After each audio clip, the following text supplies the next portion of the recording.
How to speed up a video on iPhone.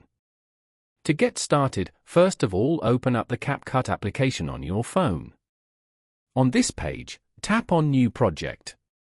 Then go to the Videos section from the top. You can view all your videos over here. Select the video you want to use from here and then tap on Add at the bottom right corner. You can now edit this video using the edit options below. Swipe left on the options and tap on the speed icon as shown to manage the speed settings. Here, select Normal. You can now adjust the speed of the video from here. Drag the button to the right to increase the speed of the video. Once you're done, tap on the tick icon on the right.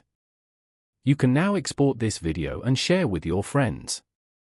Following these steps, you can easily speed up a video on iPhone. Thank you for watching.